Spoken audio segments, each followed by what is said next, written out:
Hello guys, welcome back to the Rave and Review with Karthik Narhari. Today manam Baradar sir is the first Indian to do a wall ride on motorcycle. Hello sir, thank you sir for accepting proposal sir. Nice meeting you. Sir sir మీ గురించి చాలా విన్నాం sir. జనరల్గా మేము మీ గురించి research చేసేటప్పుడు అంటే sir actually మీకు ఐడియా ఎలా వచ్చింది సార్, అంటే వాల్ రైడ్ చేయాలి అని చెప్పేసి లైక్ థాట్ ఎలా వచ్చింది మీకు?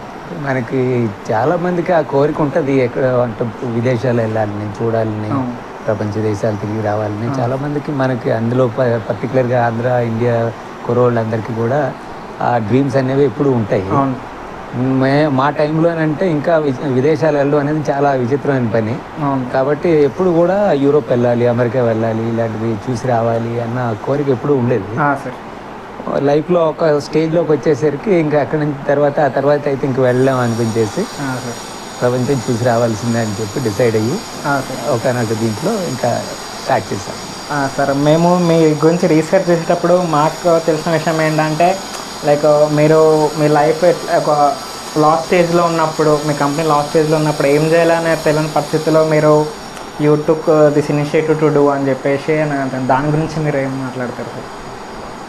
కొన్ని మంచి ఐడియాస్ అన్నీ కూడా ఒక క్రిటికల్ స్టేజ్లో ఉన్నప్పుడే మనకి వస్తూ ఉంటాయి. కొన్ని క్రిటికల్ ఐడియాస్ కూడా ఒక్కొక్క స్టేజ్లోనే వస్తాయి.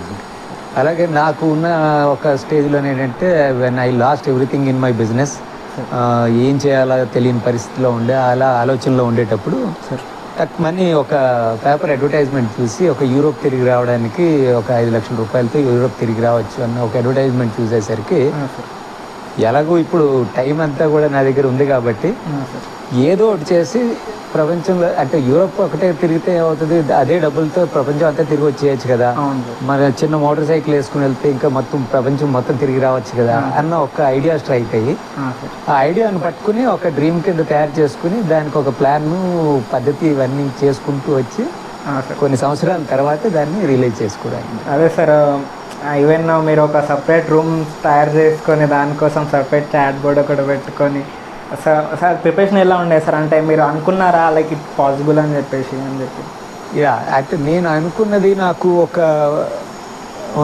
యూనిక్ క్వాలిటీ ఏంటంటే నేను పలానది ఒక చెయ్యాలి అని చెప్పేసి ఒక 100% డిసైడ్ అయిపోతే దాన్ని ఎలాగోలాగా నెరవేర్చుకునే అలవాటు ఉంది.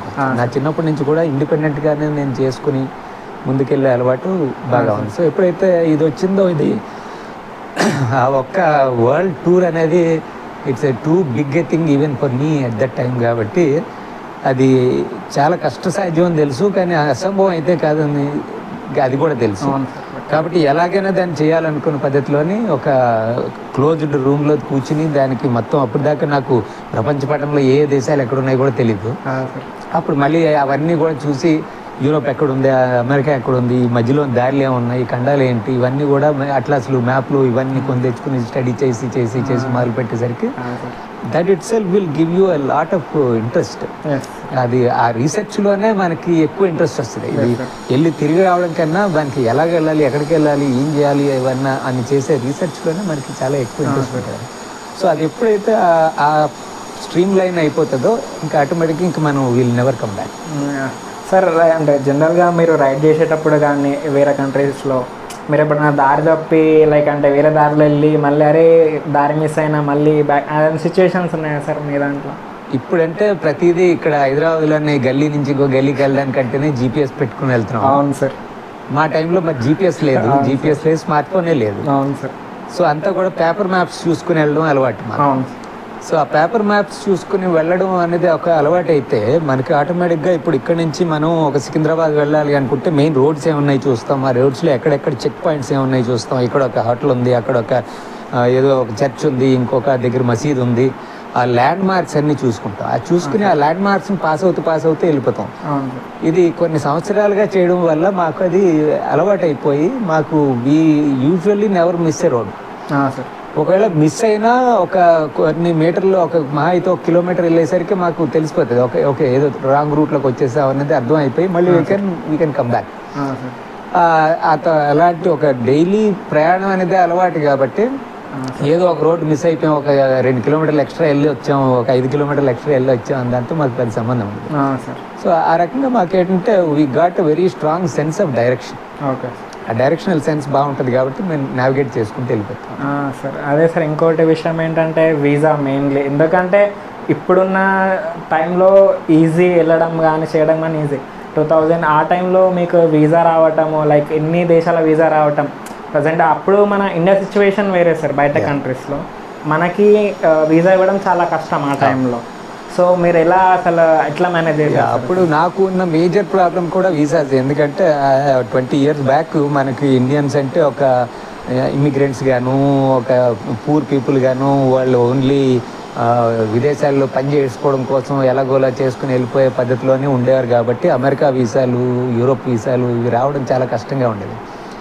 బట్ ఆ టైంలో కూడా ఏంటంటే నేను వెళ్ళి మనకి నిజాయితీగా మనం ఉన్నది ఏం చేస్తున్నాం, ఎందుకు చేస్తున్నాం అనేది మనం ప్రాపర్గా చెప్పి చేసినప్పుడు వాళ్ళు కూడా దాన్ని చాలా స్పోర్టివ్గా తీసుకుని నన్ను ఎంకరేజ్ చేసి నాకు వీసాస్ అన్నీ కూడా ఇచ్చారు. అదే సార్, ఇందులో వీసాలలో భాగంగా ఐ థింక్ మీరు కెనడా ఎంబసీకి వెళ్ళినప్పుడు వాళ్ళు మిమ్మల్ని సార్ ఆ సిచ్యువేషన్ నాకు చెప్పండి సార్. వాళ్ళతో అదే అంటే నాది కెనడా ఎంబసీలోని పాస్పోర్ట్ ఇచ్చిన తర్వాత ఇక్కడ ఫ్రాన్స్ ఎంబసీలోని నాకు ఇంటర్వ్యూ వచ్చింది. సో ఇంటర్వ్యూ వచ్చేసినప్పటికీ ఫ్రాన్స్ వాళ్ళు నా పాస్పోర్ట్ రిలీజ్ చేయలేదు. కెనడా టైం అయిపోతుంది, పాస్పోర్ట్ రిలీజ్ చేయలేదు అంటే ఆటోమేటిక్గా ఇంకా తప్పనిసరి పరిస్థితుల్లో అంబాసిడర్కే ఫోన్ చేసి సార్ నాది పాస్పోర్ట్ ఎందుకు ఉంచారో నాకు చెప్తే నేను చూస్తానని చెప్పేసి అనేసరికి అంబాసిడర్ వెంటనే రియాక్ట్ అయ్యి దానికి లేదు మీకు ఈ రోజే మీకు పంపించేస్తామని చెప్పేసి వెంటనే వాళ్ళ వీసా ఆఫీసర్తో వాళ్ళతో మాట్లాడి అదే రోజు నాకు వీసా గ్రాంట్ చేశారు కూడా. సో అలాగా ప్రతి వీసాకి ఎన్నో రిస్కులు, ఎన్నో పద్ధతులు, ఎన్నో ఇబ్బందులు అవన్నీ దాటుకుని రావడానికి నాకు ఆ ప్లానింగ్కే నాకు అందుకనే ఒక 2 years పట్టింది సార్. అండ్ మెయిన్ వచ్చేసి సార్ ఆల్రెడీ అంటే మనకు ఫస్ట్ మెయిన్ వచ్చేసి ఫండింగ్ సార్ మనకు మెయిన్లీ. సో మీకు ఎలా లైక్ హెల్ప్ ఎలా అందింది? లైక్ అప్పుడు ప్రపంచ యాత్ర చేద్దాం అనేది ఎవరికి కూడా ఊహకందని విషయం. అప్పుడు లేదాకి కూడా అప్పుడు జనాలు ఎవరు వెళ్ళే ఇంట్రెస్ట్ లేదు. అప్పట్లో మోటార్ సైక్లింగ్ అంతా రైడర్స్ కానీ మోటార్ సైకిల్స్ కానీ అంత అడ్వాన్స్డ్గా లేవు. సో ఆ టైంలోని ఒక బండి, ఒక స్ట్రీట్ బైక్ లాంటి హీరో హోండా లాంటి స్ట్రీట్ బైక్ వేసుకుని అమెరికా మొత్తం వెళ్ళిపోతారా అలాగా అంటే డౌట్ఫుల్గా ఉండేది అనమాట. So even motorcycle company వాడికి కూడా this is not a world tour motorcycle బాబు, ఎందుకు వచ్చింది దీనికి అయ్యేది కాదని చెప్పేసి nobody believed that I can do it. So ఆ బిలీవ్ లేకపోవడం వల్ల ఎవరు స్పాన్సర్ చేయడానికి ముందుకు రాలేదు.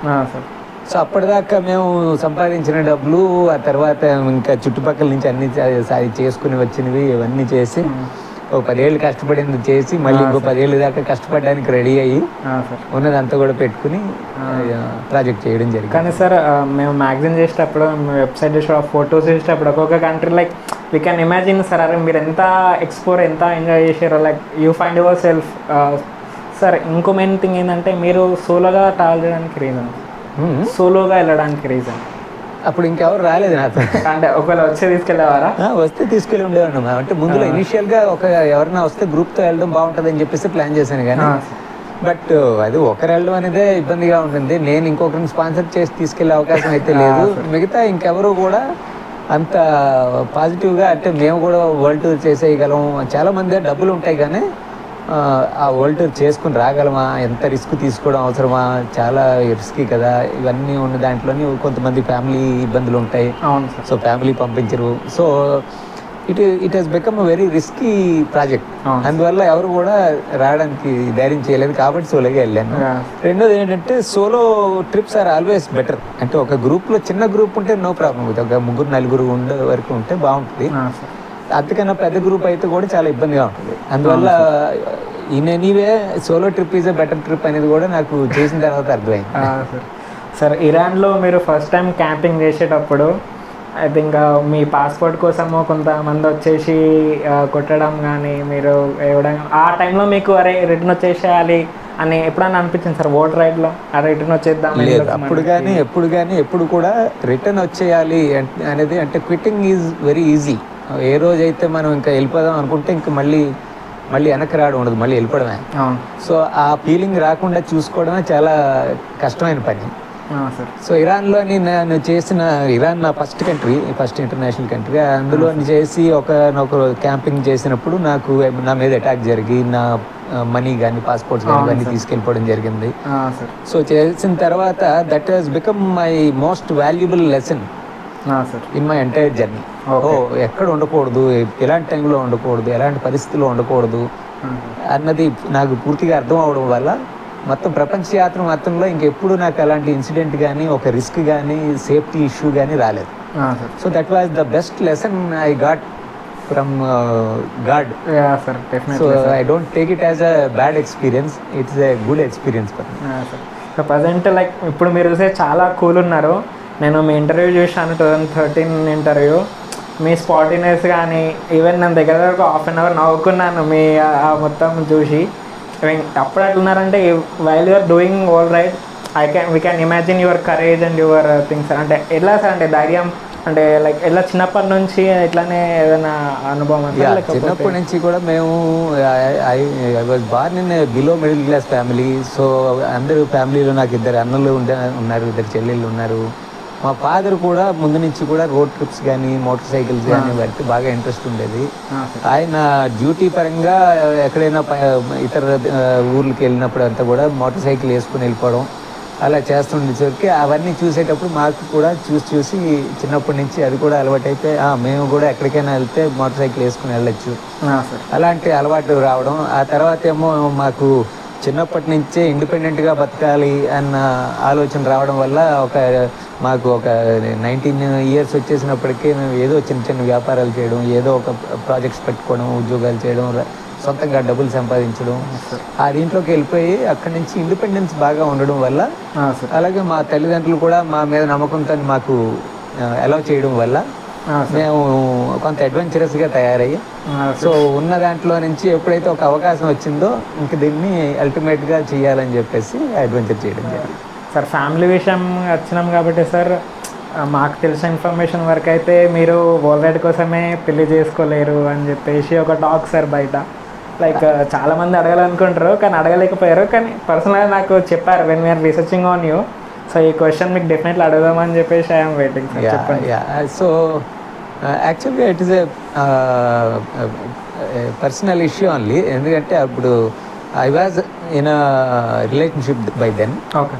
బట్ ఎప్పుడైతే అంటే ఇలాంటి ఆలోచనలు, ఇలాంటి అడ్వెంచర్స్ చేయాలి అన్నది ఆలోచనలు ఇవన్నీ ఎప్పుడైతే వచ్చి వాటిలోకి నేను పూర్తిగా వెళ్ళిపోయానో, then I felt it is risky thing for others also. It's a painful thing for people who remain here. ఇంట్లో ఉండే వాళ్ళకి మనం ఏ రోజు ఎక్కడున్నాం, ఎలా ఉన్నాం, ఏం చేస్తున్నాం అనేది తెలియకపోవడం అనేది చాలా కొంత బాధాకరమైన విషయం. సో అలాంటి పరిస్థితిలో ఇంకొక పర్సన్ పెట్టాల్సిన అవసరం ఉందా అంటే యాక్చువల్గా అప్పటికి లేదు. అలా పెట్టకపోవడం అనేది మంచిదని చెప్పేసి, సో నేను అలా సోలోగా ఉండడమే బెటర్ అని చెప్పేసి చేయడం జరిగింది. కొన్ని త్యాగం చేసుకుంటే కొన్ని సాధిస్తామనే బెస్ట్ ఎగ్జాంపుల్ ఒకటి. It is life is a matter of choice. మనకి పలానా చేయాలనుకుంటే దానికి ఏమేం కావాలో అవన్నీ తెచ్చుకోవాలి, ఏమేమి వదిలేయాలో అవన్నీ వదిలేసుకోవాలి. అవును, ఈ 2 చేస్తేనే మనం అది సాధించగలం. సరే, అప్పట్లో గూగుల్ మ్యాప్స్ లేకుండా జనరల్గా ఎప్పుడంటే BMW GS 200 adventure bikes Himalayan వచ్చినాయి.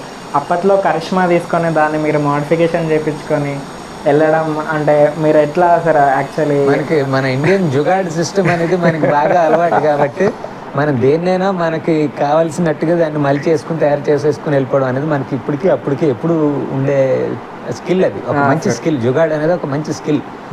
సో అప్పుడున్న బళ్ళలోని ఏ బండి పెద్దది అది ఇది అనుకుంటే రాయల్ ఎన్ఫీల్డ్ ఉండేది, 350cc ఇవన్నీ. జపాన్ బైక్స్ కొత్త వచ్చాయి అప్పుడే, హీరో హోండా బైక్స్ అన్నీ కూడా వచ్చే. అందులో నుంచి ఏమో కరిజ్మా అనేది అప్పుడు ఒక సూపర్ బైక్.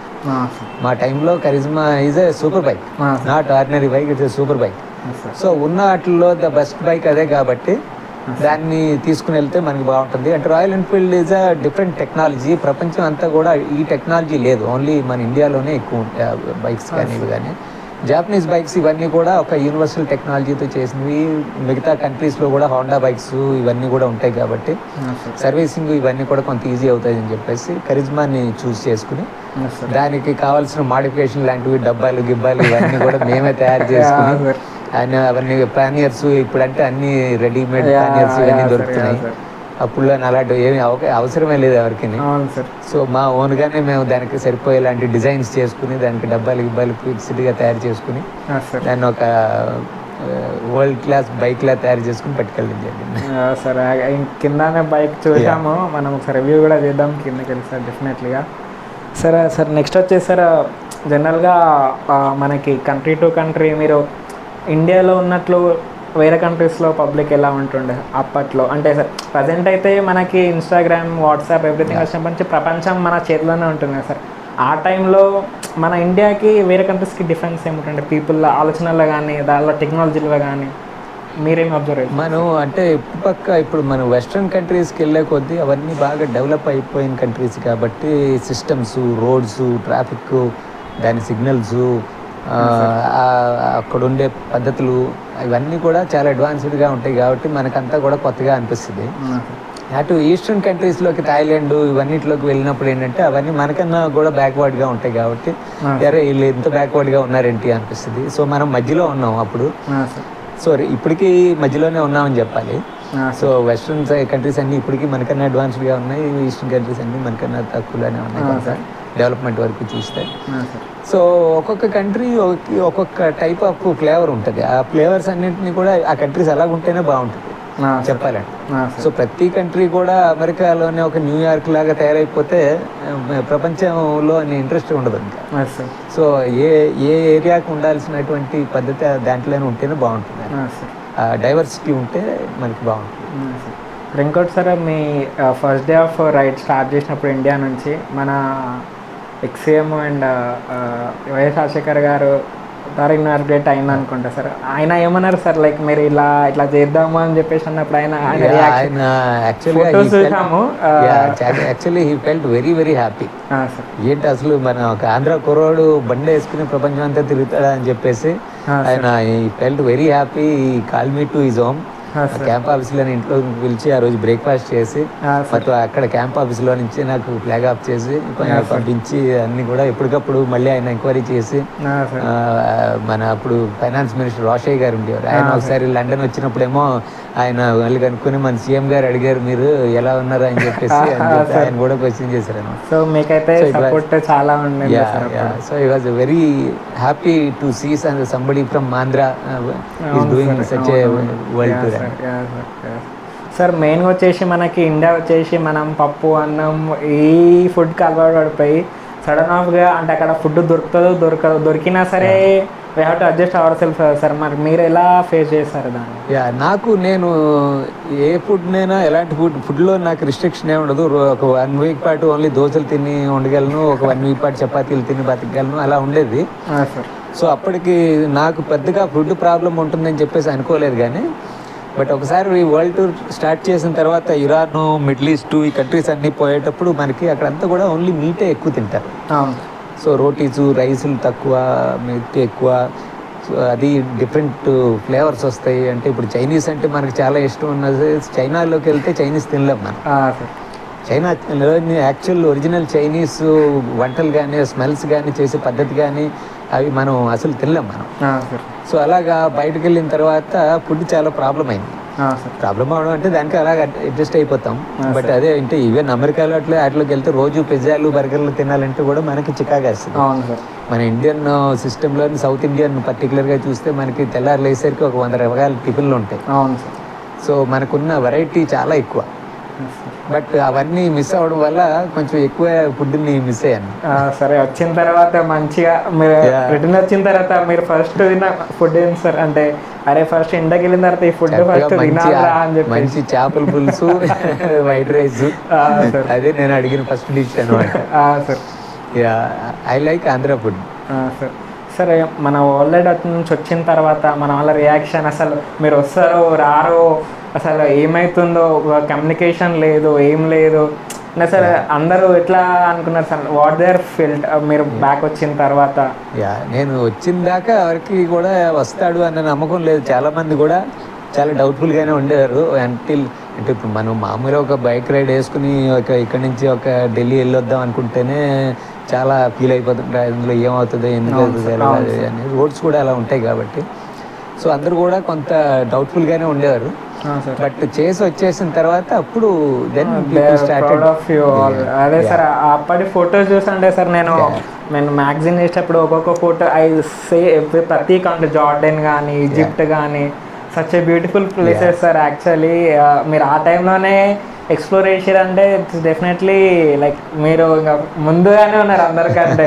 చాలా మంది ఇప్పుడు వెళ్తున్నారు చూడనీకి, బట్ మీరు అప్పుడే బైక్ సార్. మరి బైకే తీసుకొని వెళ్ళాను అంటే మరి కార్ చూస్ చేసుకోవచ్చు, లైక్ మరి బైక్ ఎందుకు చూస్ చేసుకున్నారు? బైక్ ఒకటి కాస్ట్ ఎఫిషియెంట్గా అవుతుంది, తక్కువ ఖర్చుతో మనం బైక్ షిప్పింగ్ కానీ చేసి తీసుకెళ్ళడానికి అవుతుంది. దానికన్నా కూడా ఏంటంటే పర్సనల్గా మనం ఎక్స్ప్లోర్ చేసేటప్పుడు కార్లో ఎక్స్ప్లోర్ చేసే కన్నా బైక్ మీద ఎక్స్ప్లోర్ చేసినప్పుడు అక్కడ ఉన్న లోకల్స్తో కానీ వీళ్ళందరితో మనకి కనెక్ట్ ఎక్కువ ఉంటుంది. కార్లో వెళ్ళేటప్పటికి ఎవరు పలకరించడం కానీ వినడం కానీ ఉండదు. బైక్ మీద వెళ్తే మనం we become part of the local culture అనమాట. So that is more interesting. జనరల్గా నేను ఎప్పుడైనా రైడ్స్ వెళ్ళినప్పుడు ఒక్కొని ఉంటా కాబట్టి నాన్న పాట పాడుకుంటా సెనాలో ఉన్న సాంగ్స్ వింటా. మీరు ఆల్రెడీ అంత కిలోమీటర్స్ చేసేటప్పుడు మీరు మాట్లాడుకోవడం కానీ, బైక్తో మాట్లాడడం కానీ, లేకపోతే మీరు పాటలు పాడుకోవడం కానీ ఇలాంటివి ఏమన్నా చేశారు? మాకు అప్పుడులో కూడా ఈ హెల్మెట్, హెడ్ ఫోన్స్ ఇలాంటివి ఏం లేవు కాబట్టి మేము చాలా వరకు మేము పాటలు పాడుకోవడం.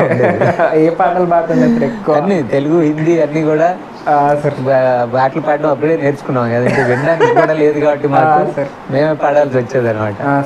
సో అలాగా చేసి లోన్లీనెస్ చాలా ఎక్కువే ఉంటుంది. ఎందుకంటే మనం ఇక్కడి నుంచి మిడిల్ ఈస్ట్ ఇదంతా కూడా ఎవరికి మనకి భాష రాదు కాబట్టి పెద్దగా ఎవరితో మాట్లాడడం ఇదంతా ఉండదు. ఎవరో ఇంటర్నేషనల్ టూరిస్టులు తగిలితేనే మనం కూడా ఫారినర్స్ అక్కడ కాబట్టి ఫారినర్స్ ఒకటి అయిపోతాం అనమాట.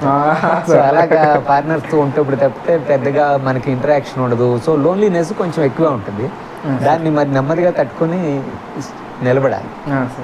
సరే అండి, ఇంకో థింగ్ వచ్చేసి మీ దగ్గర ఓన్లీ $1,000 ఉన్నప్పుడు ఇరాన్లో మీరు టర్కీ వెళ్ళే గ్యాప్లో ఆ ఏజెంట్తో అయిన సిచ్యువేషన్ నాకు ఎక్స్ప్లెయిన్ చేయండి సార్. అదే ఇరాన్లోని మరి నాది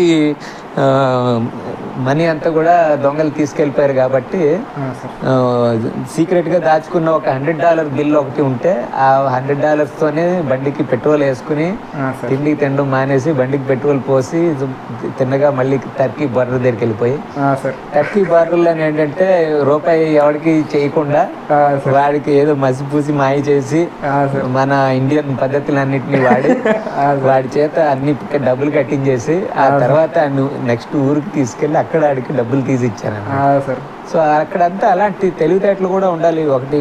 లేకపోతే అంటే ప్రపంచ యాత్ర చేయాలనేసరికి రైడింగ్ అనేది చాలా తక్కువ. ఆ రైడింగ్ కన్నా ఇవన్నీ చూసుకోవాల్సింది, ఎలాంటి పరిస్థితి వచ్చినా చూసుకోవాలా, పోలీసులతో మాట్లాడాలి, కస్టమ్ ఆఫీసర్స్తో మాట్లాడాలి, వీసా ఆఫీసర్స్తో మాట్లాడాలి, రకరకాల రూల్స్ అండ్ రెగ్యులేషన్ తెలుసుకోవాలి. ఇదంతా కూడా మేనేజ్ చేయడం అనేది అదే కష్టం. బండి ఎవరైనా సరే వేసుకెళ్ళి వచ్చేస్తారు. ఈ బండితో పాటు ఇవన్నీ మేనేజ్ చేసుకుని రావడం అనేది ఒక ఎక్స్పీరియన్స్. అవును సార్. ఐ థింక్ మీరైతే చాలా అంటే లైఫ్లో చాలా లెసన్స్ ఆన్లైన్ నేర్చుకొని ఉంటారు. 99%.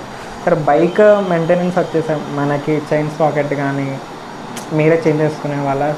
చాలా వరకు జనరల్ సర్వీసింగ్ అంతా నేనే చేసుకునేవాడిని. ఎవ్రీ వీకెండ్ రాగానే ఒక దగ్గర ఉండి బైక్ అంతా కూడా ఓపెన్ చేసి మొత్తం అంతా సర్వీస్ చేసుకుని జనరల్ సర్వీసింగ్ అంతా నేనే చేసుకునేవాడిని. ఆ చైన్ అడ్జస్ట్మెంట్స్ మొత్తం పంచర్ అయినా సరే నా దగ్గర మొత్తం కిట్ ఉండేది. స్పేర్ పార్ట్స్ పోయినా సరే నా దగ్గర స్పేర్ పార్ట్స్ మొత్తం డబ్బాల్లో నిండా స్పేర్ పార్ట్స్ సగం స్పేర్ పార్ట్సే ఉన్నాయి. సో ఎందుకంటే అక్కడెక్కడ బయట ఎక్కడ మనకి ఈ హీరో హోండా స్పేర్ పార్ట్స్ లాంటివి దొరకవు కాబట్టి అవన్నీ కూడా క్యారీ చేసి మాక్సిమం సర్వీసింగ్ అంతా నేనే చేసుకున్నాను. అంటే మేజర్గా అయితే ఏం ఇష్యూస్ రాలేవు మీకు? ఒకసారి ఆస్ట్రేలియాలోని క్రాంక్ కేసు ఇరిగిపోయి ఒక పీస్ ఆఫ్ ఇది గేర్ బాక్స్లోకి వెళ్ళిపోయి ఓకే అది మేజర్ యాక్సిడెంట్ అవ్వాల్సింది. బట్ అది కూడా మనకున్న సెన్స్ వల్ల ఆటోమేటిక్గా కొంత తేడా ఇంజిన్లో తేడా వస్తుంది అనేది కనిపెట్టి దాన్ని వెంటనే ఆపేయడం వల్ల పెద్ద యాక్సిడెంట్ లాంటిది నివారించి జరిగింది. అప్పుడు మళ్ళీ ఇండియా నుంచి ఒక కొత్త క్రాంక్ కేసు తీసుకుని వచ్చి ఇంపోర్ట్ చేసుకుని అప్పుడు మళ్ళీ దాన్ని వేయడం జరిగింది. బట్ అదర్వైజ్గా చూస్తే నాకు ఇప్పుడు మేజర్గా రోడ్డు మీద నాకు బండి అయిపోయింది ఉండిపోయాను అన్నది ఎప్పుడూ లేదు. అంటే సార్ మీకు ఇరాన్లో కాకుండా ఇంకా వేరే కంట్రీస్లో ఏమైనా ప్రాబ్లమ్స్ ఈ కార్నాట్ ఈ ఇష్యూస్ కాకుండా కస్టమ్స్ ఇష్యూస్ కాకుండా జనరల్గా అక్కడ పబ్లిక్తో ఏదైనా ఇట్లా లేదు, పబ్లిక్ అందరూ చాలా వరకు బాగా రిసీవ్ చేసుకునేవారు. ఈవెన్ బ్యాడ్ పీపుల్ అనుకునే లాంటి వాళ్ళు, డ్రగిస్టులు లాంటి వాళ్ళు, ఇలాంటి వాళ్ళు కూడా చూసినప్పుడు అంటే ఒక టూరిస్టుని చూసే పద్ధతి వేరు, ఒక ట్రావెలర్ని చూసే పద్ధతి వేరు. మనం ఏంటంటే ఒక ఓన్లీ ఎంజాయ్ చేయడం కోసం వచ్చేలాగైతే ఆడేదో ఫ్లైట్లో వస్తాడు, అక్కడంతా ఎంజాయ్ చేస్తాడు, వెళ్ళిపోతాడు. బట్ ఇలా ఒక బండి వేసుకుని ఎక్కడి నుంచో వచ్చి తిరిగి చేసి వెళ్తున్నారు అనేసరికి they get lot of respect. Even state with some terrorist also, even Iraq దగ్గర అట్లంతా కూడా ఉండి అలాంటి వాళ్ళ దగ్గర నుంచి కూడా ఉండి వెళ్ళాను అని ఎక్కడ కూడా వాళ్ళు కూడా రెస్పెక్టబుల్గా చూసేవారు. వచ్చే జనరేషన్ వాళ్ళకి మీరు ఇచ్చే సజెషన్ ఏంటి సార్? అంటే బైకింగ్ దాంట్లో మెయిన్లీ బీ రెస్పాన్సిబుల్, అంతే. Responsible for your self, responsible for the other people. So మనం ర్యాష్గా వెళ్తే మనం బతికి వచ్చేయచ్చు, అవతలోళ్ళు పడిపోవచ్చు. రోడ్డు మీద మనం ర్యాష్గా వెళ్ళేటప్పుడు మనకే కాదు ఇబ్బంది, అవతలోళ్ళు కూడా ఉంటుంది. సో మన వల్ల ఒకరికి ఇబ్బంది రాకూడదు, మనం కూడా ఎవరి వల్ల ఇబ్బంది పడిపోతాం. సో రెస్పాన్సిబుల్ రైడింగ్ అనేది చేస్తే చాలా బాగుంది. And always wear proper safety gear whenever you are going out, wear safety gear. So next sir biking part ఒకసారి సైడ్కి పెట్టేసి మీ ప్రొఫెషనల్ లైఫ్ ఏంటి సార్? అసలు మీరు ప్రొఫెషనల్గా నేను ఐ మీన్ టు ఫిల్మ్ మేకింగ్లోని మూవీ విజువల్ ఎఫెక్ట్స్ కంపెనీ ఒకటి. సో మూవీ విజువల్ ఎఫెక్ట్స్ కోసం అంటే ఇప్పుడు బాహుబలి లాంటి మూవీస్కి చేసే విజువల్ ఎఫెక్ట్స్ అన్నీ కూడా మేము చేస్తాం బ్యాక్ అండ్ కంపెనీ. సో ఆ రకంగా హైదరాబాద్లో ఉన్నాం, మళ్ళీ కొన్ని అడ్వెంచర్స్ చేయడానికి రెడీ అవుతున్నాం తొందరలోనే, అది కూడా yeah sir, definitely sir. Yeah sir, ఇంకా వచ్చేసి జనరల్ సార్ మీరు ఇక్కడ నుంచి ఏదైనా స్నాక్స్ క్యారీ చేసుకొని వెళ్ళారా ఆల్రెడీ వెళ్ళేటప్పుడు? ఎక్కడ ఏది పడితే దొరికితే అంతే. స్నాక్స్ అంటే ఇంకా చిన్న స్నాక్స్ తినడం ద్వారా ఎక్కడైనా ఫుడ్ అంటే ఇప్పుడు పూర్తిగా అలవాటు అయిపోయింది కాబట్టి ఎక్కడికైనా వెళ్తాం, ఏ ఫుడ్ అయినా తింటాం, ఏ వాటర్ అయినా తాగుతాం. సో అలాగ కొంత రఫ్గా ఉండేటప్పుడే అవన్నీ కూడా సెట్ చేయగలుగుతాం. సార్ మెయిన్ నెక్స్ట్ వచ్చేసి సార్ వందే మాతరం ఒకటి మీరు ఆర్గనైజ్ చేశారు సార్, దాని గురించి ఎక్కువ మందికి తెలియదు. సో దీని ద్వారా we have to know about them. So యాక్చువల్గా మాకున్న సోషల్ రెస్పాన్సిబిలిటీని కూడా ఎప్పటికప్పుడు మేము ఆ సోషల్ రెస్పాన్సిబిలిటీని తీసి ఇచ్చేస్తూ ఉంటాం. ఎప్పుడైతే వరల్డ్ టూర్కి వెళ్దాం అనుకున్నామో ఓకే రోడ్ సేఫ్టీ కోసం ఇదంతా తెలుసుకుని ఇన్ని యాక్సిడెంట్స్ అవుతున్నాయి, ఇది అవుతున్నాయి అని తెలుసుకున్న వల్ల 2004లోనే ఒక all India road safety ride చేశాం. ఓకే, వరల్డ్ టూర్ అనౌన్స్ చేసిన తర్వాత అమ్మ అయితే నాది ఇది కూడా కర్తవ్యం ఉంది, చేయాల్సింది ఉంది అని చెప్పేసి రోడ్ సేఫ్టీ ర్యాలీ చేశాను. 2014 వచ్చేసరికి అందరూ యూత్ అందరూ కూడా గవర్నమెంట్లోని వాటిలోని పార్టిసిపేట్ చేసి, పాలిటిక్స్లో కూడా పార్టిసిపేట్ చేసి మన నాయకుడిని మనం ఎన్నుకుంటే దేశం ముందుకెళ్తుంది అన్న ఉద్దేశంతో యూత్ అందరినీ మోటివేట్ చేయడం కోసం వందే మాతరం అనే ఒక క్యాంపెయిన్ పెట్టి ఆల్ ఇండియా అంతా కూడా ఒక గ్రూప్ ఆఫ్ రైడర్స్ అందరం కలిసి ఆల్ ఇండియా అంతా కూడా ట్రావెల్ చేసి కాలేజెస్కి ఇవన్నిటికి వెళ్ళి యూత్ అందరికి కూడా vote for anybody you want, ఎవరికి ఓటేస్తారనేది అనవసరం, but you have to vote అన్నది చేసి వచ్చాము. బాగా చాలా మంచి క్యాంపెయిన్ అయింది అప్పుడు. సార్ ఏపీ పాలిటిక్స్ గురించి యాక్చువల్గా మళ్ళీ ఇక్కడ కూడా చేద్దాం అనుకున్నాం కానీ ఇక్కడ ఆ న్యూట్రల్ క్యాంపెయిన్ చేయలేకపోతామేమో అన్న ఉద్దేశంతో చేయలేదు. లాస్ట్ టైం ఇప్పుడు ఈ ఎలక్షన్స్ కూడా చేద్దాం అనుకున్నాము, బట్ మమ్మల్ని న్యూట్రల్గా ఉండే అవకాశం ఉంచరు. అందుకని చెప్పేసి మనం we cannot campaign for a party assembly, అందువల్ల అది అలా న్యూట్రల్గా ఉండలేకపోతే చేయకూడదు. Sir it's nice talking you sir. Definitely ఈరోజు నేను నా లైఫ్లో గుర్తుపెట్టుకుంటాను, బికాస్ ఇలాంటి లైక్ ఒక పర్సన్ని కూర్చొని మిమ్మల్ని క్వశ్చన్స్ అడగడం, ఇంకా ఆన్సర్ చెప్పడం, I was so happy sir. And we're excited to see you in Nizamabad soon sir. డెఫినెట్గా చాలా మంది మీకోసం ఎదురు చూస్తున్నారు నిజామాబాద్లో 22nd వస్తాను. చాలా తొందరలోనే మోస్ట్లీ ఇంకొక రోడ్ సేఫ్టీ ర్యాలీ అనేసి అనుకుంటున్నాను, ఆల్ ఇండియా ర్యాలీ ఒకటి. సో మోస్ట్లీ అది ప్లానింగ్ రెడీ అవుతుంది. మోస్ట్లీ చేస్తే సెప్టెంబర్లో చేయొచ్చు. చేయలేకైతే అప్పుడు డెఫినెట్గా మీ ఊరి నుంచి మమ్మల్ని కూడా డెఫినెట్లీ invite సార్, చేసుకుని డెఫినెట్లీ మా పిస్టన్ పవర్ మ్యాగజైన్ నుంచి డెఫినెట్లీ సపోర్ట్ ఆల్వేస్ సార్. నేను మన లీల దగ్గర రైడ్కి వెళ్ళినప్పుడు కూడా మన నిజామాబాద్ నిజామాబాద్, రైడర్స్ అందరూ వచ్చారు, అవును రిసీవ్ సార్, చేసుకున్నారు. అవును we had very good lunch, Yes, మంచి sir. లంచ్ చేసుకున్నాం. సో ఆ రోజు అంతా కూడా నైట్ ఉండడానికి కావలేదు, కానీ ఆ రోజు మంచి we had very good meeting with Nizamabad riders. Yes, sir. So next time మళ్ళీ వచ్చేటప్పుడు అవకాశం చూసుకుని Yes. ఇలా మీట్. సార్ ఇందులోనే ఇంకో మెయిన్ థింగ్ అంటే సార్, జనరల్గా bikers, bikes, riding gear, everything మన హైదరాబాద్ చూసుకుంటే హైదరాబాద్లోనే కానీ, ఇఫ్ తమిళనాడు చూసుకుంటే బెంగళూరు కానీ, అంటే సార్ రూరల్గా ఈ ఈ థింగ్ అనేది వెళ్తలేదు సార్. అంటే బైకింగ్ కమ్యూనిటీ కానీ రూరల్ వెళ్తలేదు సార్, ఆ సిటీలోనే స్టక్ అయిపోయి ఉంటుంది సార్. దాని గురించి వాట్ యూస్ సార్? ఇప్పుడు సోషల్ మీడియా ఇవన్నీ రావడం వల్ల అందరూ కూడా అంటే చిన్న చిన్న ప్లేసెస్ నుంచి వచ్చిన వాళ్ళు కూడా ఆ ఎక్స్పోజర్ వస్తుంది బాగా. ఆ ఎక్స్పోజర్ వచ్చి వాళ్ళు కూడా మనం ఇలా చేస్తే బాగుంటుంది, మనం కూడా జాకెట్ కొనుక్కోవాలా, ఇలాంటి మంచి హెల్మెట్ కొనుక్కోవాలి, ఆ అవేర్నెస్ వచ్చింది ఆల్రెడీ. సో వాళ్ళకి మనం పెద్దగా చెప్పాల్సిన అవసరం లేదు. మీ నిజామాబాద్ రైడర్స్ అందరూ కూడా చక్కగా అన్నీ వేసుకుంటూ కూర్చున్నారు. సో ఆ గేర్ దొరకడం అనుకుంటే అది ఇంకా చిన్న విలేజెస్లో నాటిలోని ఆ గేర్స్ అన్నీ కూడా మంచి దొరకవు. సో బట్ వాళ్ళు కూడా అక్కడి నుంచి తెప్పించుకుని ఏదో ఒకటి చేసి వాళ్ళు కూడా తయారవుతున్నారు. So it's good. మా ప్రయత్నం కూడా సార్, రూరల్లో బైకింగ్ కమ్యూనిటీ గురించి ఒక అవగాహన తేవాలి అని చెప్పేసి ప్రయత్నంలోనే మన మ్యాగజైన్ లాంచ్ వచ్చేసి నిజామాబాద్ పెట్టారు sir. It's very good effort, very good effort. Because Nizamabad లాంటి ఏరియాస్కి చేసేటప్పుడు అక్కడికి ఫోకస్ వస్తుంది. ఇలాంటి ప్రోగ్రామ్స్ ఇవన్నీ చేయడం వల్ల ఒక ఫోకస్ వస్తుంది. అలాంటి మీరు ఇప్పుడు ఒక వరల్డ్ రైడర్తో మాట్లాడారు అనేసరికి ఇది అంతా కూడా మీ నిజామాబాద్ యూత్ అంతా కూడా చూసినప్పుడు ఓకే మనం కూడా అయితే ఇలా చేయొచ్చు, ఒకటి అనుకుని సాధించడానికి చేయొచ్చు అనేది ఒకటి ఉంటుంది. మనం కూడా ప్రాపర్గా సేఫ్గా తయారై వెళ్తే మనం కూడా వరల్డ్ రైడ్ చేయొచ్చు అన్న కాన్ఫిడెన్స్ వస్తుంది. సో మీరు చేస్తున్న పని దానికి చాలా బాగా ఉంది కాబట్టి it's very good thing you are doing. Sir and next వచ్చేసి సార్, జనరల్గా అప్కమింగ్ రైడ్స్ ఏదనుకుంటున్నారు మీరు? ఇప్పుడు అప్కమింగ్ రైడ్స్ అదే ఒక ఆల్ ఇండియా రైడ్ అవుట్ అనుకుంటున్నాను. సో మోస్ట్లీ చేస్తే సెప్టెంబర్లో చేయొచ్చు. So you will know it. It will be a big ride. Thank you sir, thank you so much sir. Thank you very much. So much sir. We'll see the bike also within 5 minutes. Thank you very much.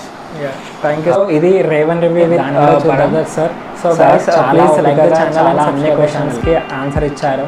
మనకి కింద over ride చేసిన bike కూడా ఉంది.